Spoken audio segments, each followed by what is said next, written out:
Hey y'all guys, welcome to the Tavindillard podcast. I'm Tavindillard, and this is season 6 of the Tavindillard podcast, episode 12. I mow lawns, I live in Chancellor Park, and I'm a mowing, edging, grass cutting legend, and I'm glad you joined me here on the podcast this week. We got on the other side of Mother's Day now. If you're listening to this on the day it comes out, that's May the 16th. And so we halfway through the merry month of May, and there's some stuff coming up, this month that we're going to do. Now, the podcast season usually goes about 15 episodes, and like I just said, we on episode 12. So Remedial Matt is going to tell you that we got just a few left in this season. We end this season 6 at the beginning of the Junes, and then season 7 is on the horizon. You just kind of bank, or should I say peekaboo.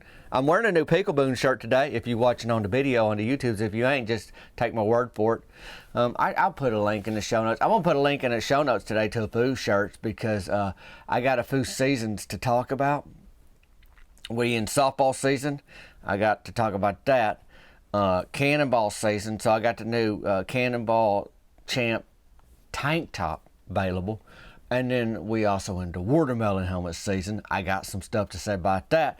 There's a link to the watermelon helmet shirt in the show notes today. But what I was saying though about how we in episodes 12, the last episode of every season of the podcast, I do a Q&A. Now that stands for questions and answers. Now all I'm responsible for is the answers, but you provide the Q. Now if you don't send any questions, I ain't got nothing to answer. So for that last episode, so if you want to do that, if you email me, and I'll put the email in the show notes. I don't want you to pull over your car right now and write down this email address. Just don't worry about it. It's going to be in the show notes waiting for you when you get to a safe stopping point wherever you may be. But it's tavindillard@gmail.com. If you email me, just put, season 6 Q&A in the subject line, because folks, email me and text me pretty often, regular, and to ask questions, but I don't know if they just need me to text them back and answer real quick. So if it's for the Q&A for the podcast, like let me know in the subject line, and then in the text message, which is 501-322-6249. Don't you worry about it. It's in the show notes, but you can text me there and then just say, hey, Tab, this question is for the, the Q&A. That way I know I can start cataloging them. I can start Dewey Decimal System them questions so they're cataloged, and so I can lick my thumb and go through the Rolodex of the questions that will get cataloged as y'all send them in. So it's about time to start sending them in as you think about it. And I'll remind you, next week probably too, just as we creep closer to the season finale, season 6 of the Tavindillard podcast. So that's what's been going on. Now I told you we got the seasons coming up. Softball season, Team Burger Shed. We're off to what I would call a red hot scorching start of 3 wins to 0 losses. Now, I have an update on this week's game because that ain't our record no more. But we were heading into this week's game 3-0, and I'll let you know how that went, because softball season, like I said, is in full swing. Pun intended, as they say. And then the other season that's going on is Cannonball season. And then obviously watermelon helmet season. But Cannonball season, I got that new Cannonball Champ tank top, and the reason how come I do is because I need my shoulders to get a little bit of sun, heading into the city pool season. And the thing about it, I'm a lawn mowing man. Now, if you do lawn care or you cut lawns and stuff, you probably know that as much as you outside in the hot sun, a lot of times your choice gear could be long-sleeved shirts, things actually covering you up, and not, you think, oh, I'm going out in the sun today, let me put on a tank top. Well, I ain't wearing that when I'm working typically, but now I got to get a little sun on the shoulders as we heading into Cannonball season. Get my haunches stretched and get out there and basically show people how it's done. Basically, I mean, if we're talking standard basics, that's basically how it's going to go, is the way I see it best I can tell. I ain't no futurologist. I can't tell the future, but I can look back at the past and see, yeah, that's pretty much how it's going. I get them haunches stretched. I get down to the city pool. I say, hello, diving board. It says, you again? And then we off to the races. And I'm getting, the form matters.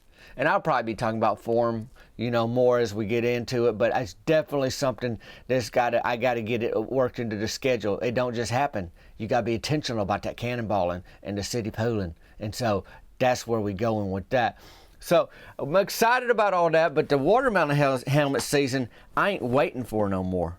It's here. Now, I posted a little video about a week ago on the social medias of a new prototype I got going this season, but I got a video. Like I said, if you're listening to this or watching this on Tuesday the 16th when it comes out, well, just at the end of last week, actually. So it's probably been out, let's see, a few days by now, just over the weekend. So like 4 days ago, I posted like, hey, and explained the helmet I got going this season. So I won't get into all that because you can look it up on your own, but I will say, why a watermelon helmet? I mean, if you're new to the watermelon helmet world, why in the world? Well, there's a lot of reasons. And you think, nah, there's probably just one. Oh, no, I'm telling you right now, listen here. What happens to the weather as you get into spring and summertime? That's right, it gets hotter.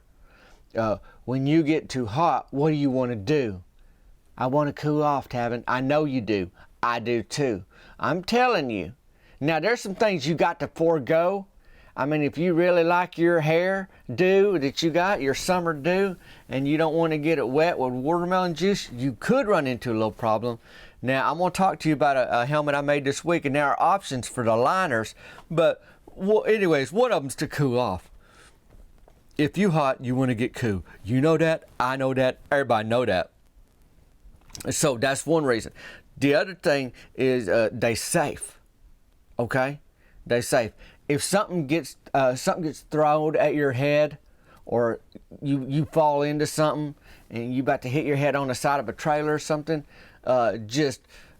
basic science says if there's something in between your head and that object, that's safer for your head.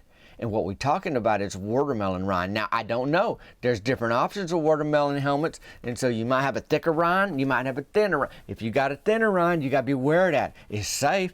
I mean, safer than no helmet, but it ain't as safe as thick rinds. And now, if you freezing it, now here's the deal. Watermelon helmet, I mean, they better fresh. Like, you got to make them, and then you got to wear them. Now, you can put it in the freezer, but once you thaw that thing out once, the rind starts kind of shrinking a little bit. I mean, if you really trying to milk it for all it's worth, you might get a couple freezes out of it. But the watermelon helmet, I mean, the idea is, hey, you want to eat watermelon all summer long, bring them to picnics, bring them to family reunions, church socials, all them kind of things. Well, do you always got to get a new watermelon anyway? Don't matter no how. You got a new helmet every time you got a new event to go to. So this thing is what we call win-winning. So you staying cool, you staying safe. And have you ever seen a watermelon helmet? I'm figuring you have. You know how cool they look. So now we got the third one, which is style. Okay, we safe, and then we cool off, and we in style. And there's all kind of different styles for the watermelon helmet. Now there is the snack helmet. And you might be thinking, Tavin, what in the world's going on? What do you mean by snack helmet? You said snack helmet. I heard you say snack helmet. With your mouth, you said it. And my ears, with their ears, they heard it, kind of thing. But what you mean? What I mean is, if you like me and you riding a bike into town, eating an ATV, don't matter no how. But if your hands is busy and you got to carry them snacks in and you ain't got like a core where you carrying them, you can attach different things to the helmet. The corn cobberies that you stick in the end of corn on the cob at them picnics, those go pretty good. Like I said, you got a thin rind. You want to be careful because you don't want that corn cobbery to get into your noggin. But you can, a bag of hot fries is easy to transport. A bag of bacon. What do you mean, Tavin? Well, I think I mentioned this a little bit ago, but in the last few weeks. But I did Tavin's bacon bags. I teamed up with Bacon Boise. They up in Boise, Idaho, last fall and Christmas, and I had a Tavin's bag of bacon. It had popcorn bacon at the bottom. Like there's popcorn chicken, like the little niblets of the chicken you pick. Oh, this is good. It's like popcorn. You know how you like popcorn, like you go to the movie house or you make something at home and then you drench it in butter and you elbow deep in that butter and you eating that popcorn. Well, then they got popcorn chicken. It's the same idea, except you don't have to drench it in butter, although I can't say that's a bad idea. And then now in my bag of bacon, it's popcorn bacon at the very bottom, like 4 pieces of bacon chopped up, and then there's just full-on strips of bacon inside the bag. It's snack bacon. It's delightful. It was a hoot of a hit, you know, back around the Christmas times. But then we throttled back on a new year. We redesigned the bag, and it's launching this month at the end of May. So keep an eye out for that. But you could attach the bag of bacon to a snack helmet is what I'm saying. So I ain't got no link or nothing for the bacon bag at this time, but I'm just saying, Pickle Boone, it's on the horizon. I see you bacon, I smell you bacon, and I will eat you bacon. So the snack helmet is good for all them kinds of things you can transport, all kind of snacks. And I'll probably have some prototypes or displays, you know, in videos this watermelon helmet season, just to show you. You know, some people say, well, I hear you telling me, but show me. I'm a visual learner. Okay, well, stand by, and I should have some very helpful tips for folks that are looking to have a really successful and really to get all you can out of watermelon helmet season. Now, I will say there is a shirt to that, and I'll put that in the show notes. So the show notes are filling up today, y'all guys. Hey, where's the Pickle Boone shirt? You'll see it in the show notes. Where's the Cannonball Champ tank top shirt? In the show notes. Where is the watermelon helmet shirt? It's in the show notes. How do I get in touch with you to send you questions for the Q&A? Well, my email's in the show notes. Oh, you want to text me? My number's in the show notes. So I'm telling you right now, you got your homework cut out for you when you get that car pulled over, or the ATV if you listen to it. Probably hard to listen to a podcast. This is a podcast. It's like a radio show. It's probably hard to listen to one of them on an ATV unless you got a quiet one. But I mean, it make a lot of noise. You have to really crank up them earphones, you know, in your ears. But, you know, don't matter no how. I just want y'all to know that softball season, I do have an update in a minute on Team Burger Shed. Cannonball season, right around the corner. Watermelon helmet season has begun. So I go see Imogene Watkins this week. I mow her and Raymond, you know, they a couple in town. I mow their lawns. And she asked me to help her make a watermelon helmet.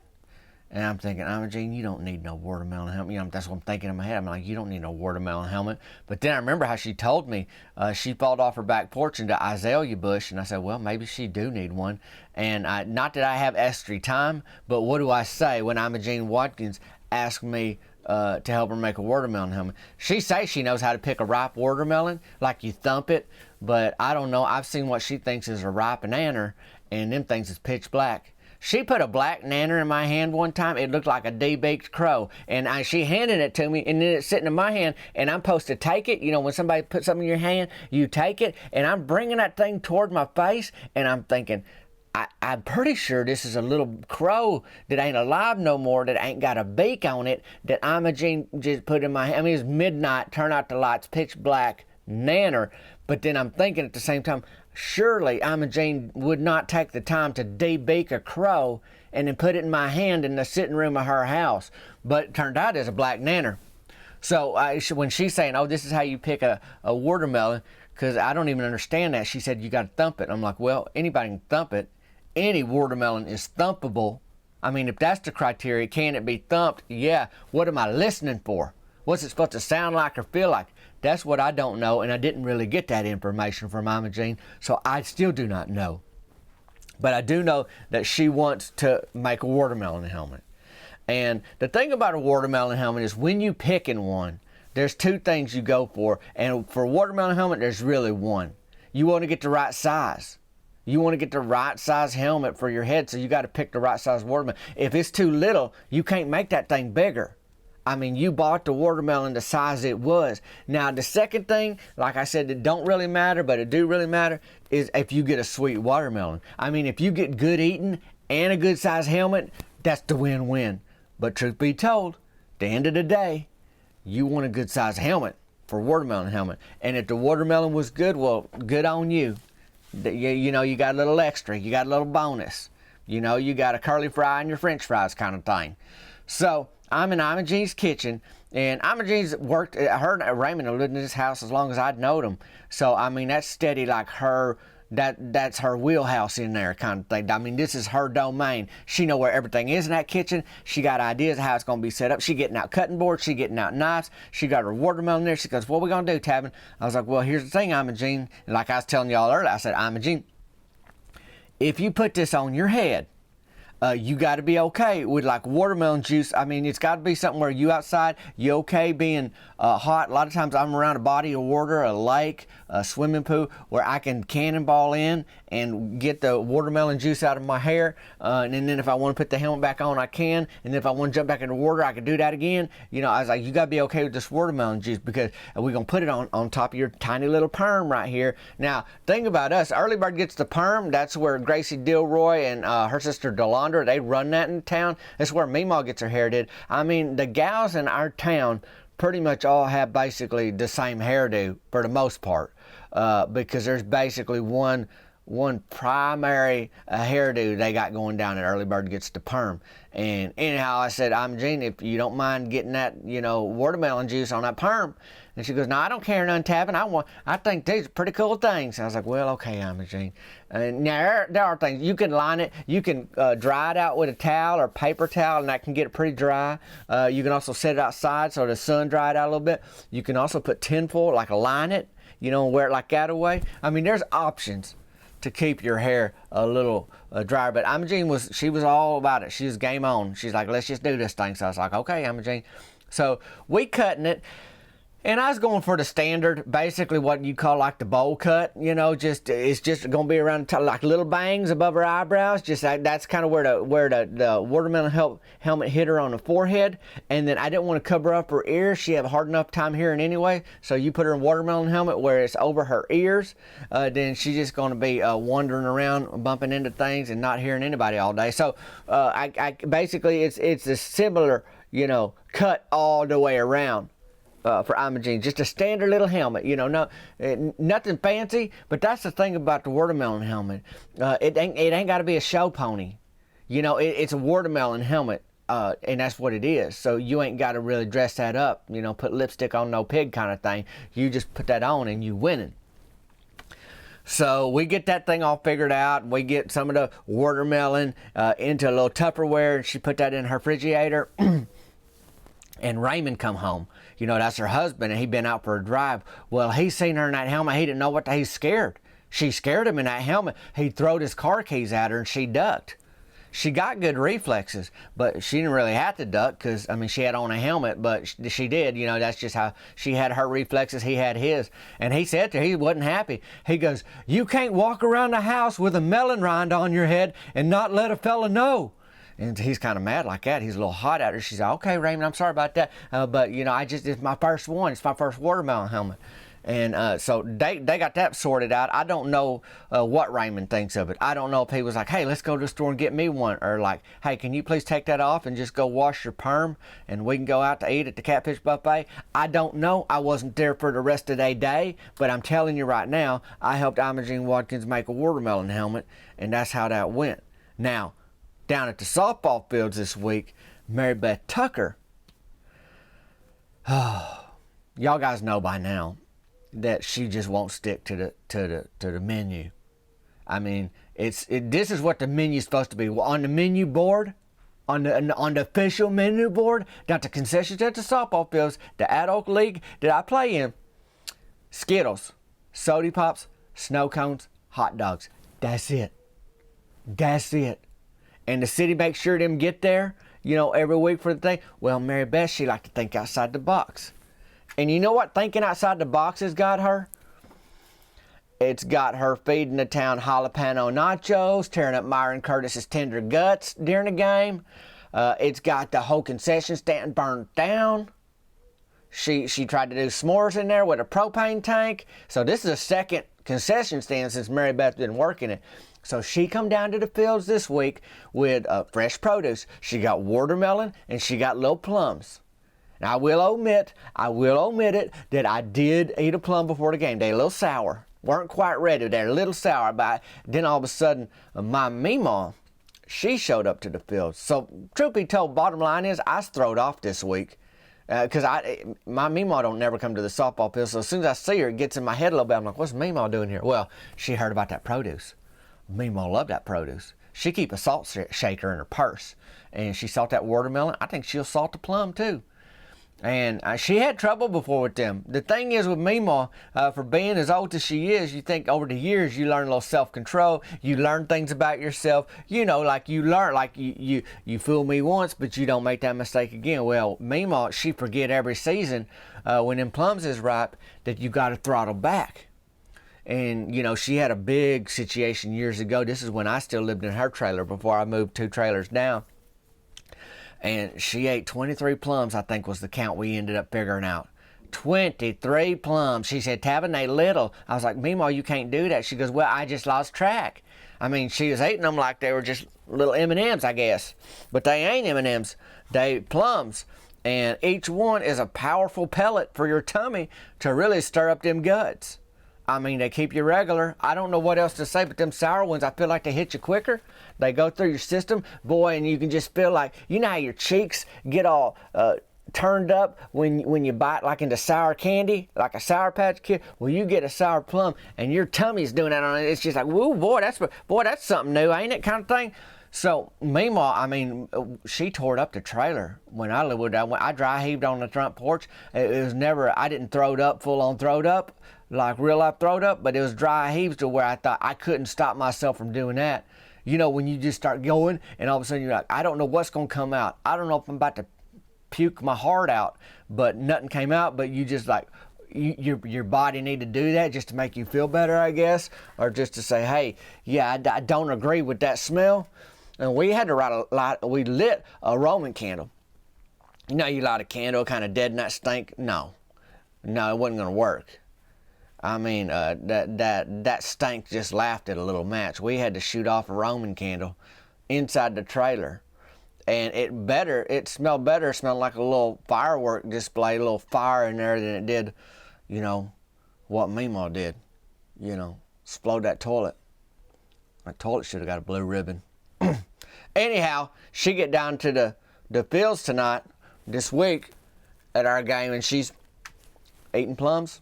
And you see my Meemaw, she can do what she wants, and I couldn't tell her. I was busy trying to play a game. She's already in my head just by showing up, and I'm like, I can't control this. You know, I had to park that and say, you know, that's how it is in life sometimes. You got people in your life that you love, and they making decisions, and it ain't your decision to make. And you said your piece before, and you lit the Roman candle, and you tried to help, but now I got a softball game to play, and Meemaw's gonna have to deal with whatever happens with these sour little plums that she's getting into, and the watermelon. Well, Myron Curtis had watermelon before the game, and I mean, in his defense, watermelon ain't one of them things where you have a slice and you be like, oh, I'm so full now. I mean, it's water, so you know, you get going on a few slices of that, all of a sudden next thing you know, it hits you. Now Myron, he do have that tender guts. I don't know if you can really attribute his tummy troubles this week to the watermelon, but I don't know what other line to connect there. You know, we got 2 dots here. Myron's having watermelon before the game, you know, flirting with Mary Beth at the concession stand, and 3rd inning, them guts is tore up, and he's hightailing to the park bathroom. I think I heard the park bathroom groan seeing him come over there. He's shuffling over there, and that shuffle don't mean nothing good is going to happen in that bathroom. I mean, he'd feel better later, but that's one ply in there too. He at least needs to start bringing his own roll of paper, because that one ply, I mean, I don't know. I don't even want to think about it, but I'm telling you, Myron was out of commission at the game this week. I just put it to you that way. Thanks a lot, Mary Beth. So he was in and out. Showing up, leaving, running back to the bathroom. It's like, Myron, save it for after the game. Just eat after the game, buddy. And so we played Brunwell's Tires, and they good, and they locked in. And I was off. I told you already I was off. My Meemaw showed up in her 91 Buick Regal down there with a salt shaker in her purse, just hurting on some produce. And she don't love to drive at night, but I mean, I guess for sour plums and some watermelon, she'll get out. So I'm down there, and I'm off my game. You know, I got to steady be focusing on my game. Soft singles to the opposite field, and it's hard to do that with my Meemaw down there, and then Myron Curtis leaving the field, and so we were just a little flustered. Now, JT Whitlow and Rusty Tidwell, they was locked in. They was making good contact all night. Rance Farnhart, not so much tonight. He made a couple errors. Cody Mantell wasn't even there. You know, his wife, Linda Ray, she worked the phones, and she's back on hair duty at Early Bird Gets the Perm, but she pregnant with a second child, and she's been sick, not feeling good, and so Cody's taking care of her, and then the other daughter, Daphne, you know, they got that other gal already, so he was down there taking, so we didn't have no Cody, and I was maybe 50%, I feel like, and Myron was maybe 12% strength, and we just got whooped. I mean, we went in that game hot, you know. I mean, we was firecracker hot, 3-0, Team Burger Shed. And then all of a sudden, by the end of the game, Brunwell's Tires had pushed across 12 runs. 12, count them, 12 runs. And Team Burger Shed, we scored 4 times. So that's going to tell you right now that we lost 12-4. And now we 3-1. I mean, but still, we just at the beginning of softball season. So I ain't mad, but I am a little sad about Mary Beth. And I mean, Mary Beth sold out. She sold out of watermelon. She sold out of plums. And what's that going to tell you about our town this week? And their little guts. I tell you, I don't know. I'm just thinking some people probably had to call in work the next day sick with their tummy troubles. Myron was, I mean, when I left the fields after the game, he was back in that park bathroom. I mean, steady, putting them taxpayer dollars to work, making that bathroom do the job. I'm telling you. But we 3-1, we moving on. Will we learn some lessons from this? I don't know. The thing about it is, the message that was sent to Mary Beth tonight was if you bring a bunch of produce, you're going to sell out. Now, I don't know what's going on. You know, Mima, I'm telling you, I didn't see her the whole next day. You know, I was at my trailer, I peeked over there, and I seen the light on in there, and I don't know, but I'm telling you, I'm 100% sure she is paying dearly. I know for sure the whole town knows Myron was paying dearly for that. So you just got to think, is it worth what's happening? But maybe Mary Beth's just looking at the pocketbook. You know, Mary Beth, don't just look at the pocket. It ain't all about the pocketbook. And I know the town, I mean, you got to show some self-control. You know, I had that one sour plum. I was able to fight off any kind of damage to the guts, but I mean, I was able to say no after one. But hey, you get upwards 11, 12, you know. I mean, you get a hold of too many, and they good, and they little, and they didn't, you know, it's like your granddaddy that goes through a whole can of cashews in a night. Maybe there's a foo in the recliner, but most of them made them in his mouth. That can tear you up too. But anyways, Team Burger Shed, we 3-1, and softball season, we good. Cannonball season, I see you. And then the old watermelon helmet season, we here. It has arrived. I mean, it's going to be great. It's going to be a great season. Now, I will say, when this bag of bacon comes out, I mean the snack helmet is going to be all time. I can't wait to share that with you, but there ain't nothing today to share. I can't say check the show notes for that. And plus, you know, the show notes day about as full as Myron Curtis's tummy with watermelon.